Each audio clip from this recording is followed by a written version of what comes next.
So I've been on this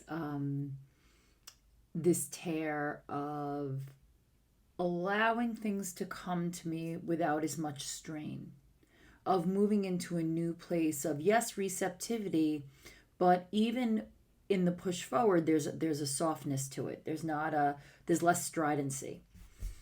But the one thing that came to me this morning that I really want to point out is pliability and receptivity and really bringing forth your nature of being something that can take in energy, being more porous, being more pliable, does not mean that the discipline and the rigor stops. I would say because you are more pliable, the stuff that tends to get in your way, including you get in your own way, falls away. The false stories become easier to identify, allowing you to focus on what you are supposed to be really concentrating on. So, I don't mean to say that you're like, listen, laying in a field of daisies sounds fantastic. I'm not going to tell you not to do that. I don't think that I could ever tell you not to do that. But my point is that if you've got something, the way that I build power is every single day I take care of the quadrants of my life. I feed myself well, I exercise, I meditate, and I journal. I contact the people in my intimate circle and tell them how important they are to me and how grateful I am for them. And I work towards bringing my soul purpose through in this life, in this world, in this body, in this time right now. And so every single day, I bring all of those aspects through. One day I might have a harder workout and eat a little bit more. Like there's flexibility with everything and there's balance with everything. But I do not miss a day where one of those aspects is not touched. And that is how you build layers of reserves and power.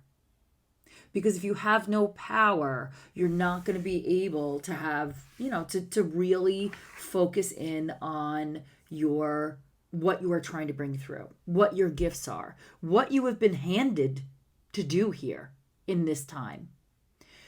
So I just wanted to make the distinction between having a more open, soft attitude, which I definitely have embraced, and that is just what I am becoming, and showing up every day at 5 o'clock at the gym, not missing a workout, working towards new physical goals and benchmarks.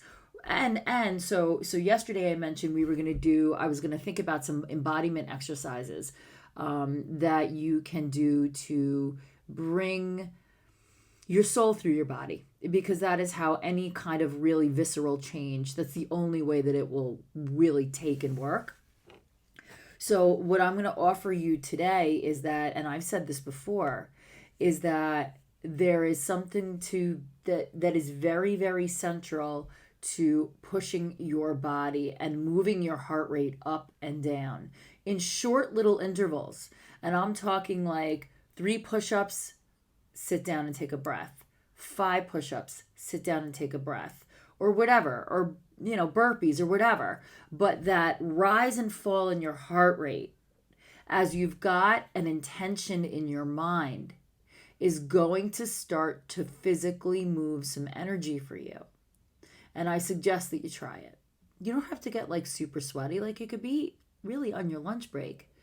But I think that you need to involve the whole circulation of your whole system if you want to change the whole circulation of yourself in the world and yourself in your body and yourself the way you're doing things.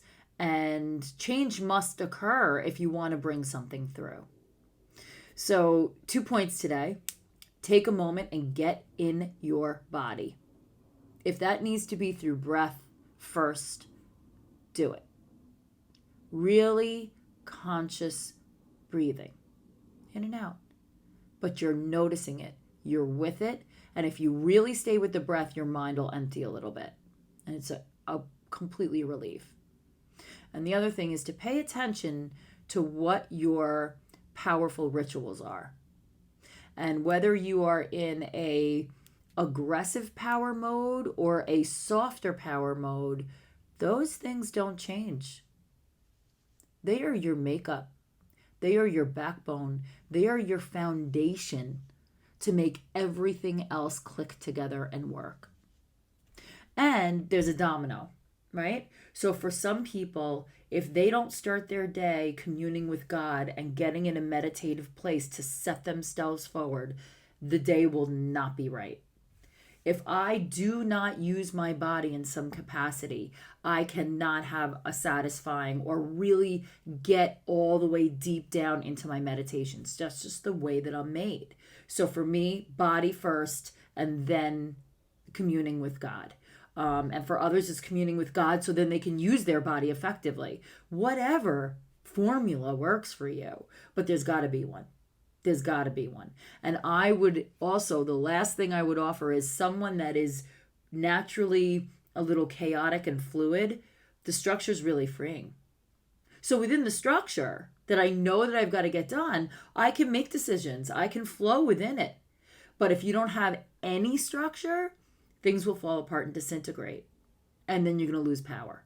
And then you're going to be just pasting things together. And it just won't be effective. You're not going to move anywhere. You're going to get stuck running in place. So you've got to cumulatively build that power. Make the effort every day. But the effort doesn't need to be striving.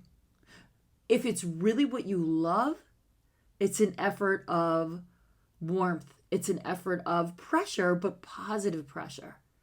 It's kind of like you finally finished the requisites, and now you get to take all the classes that light you up. And you're in the time of your life where you get to get lit up. So take the moment and let yourself light up every day. And I will see you tomorrow.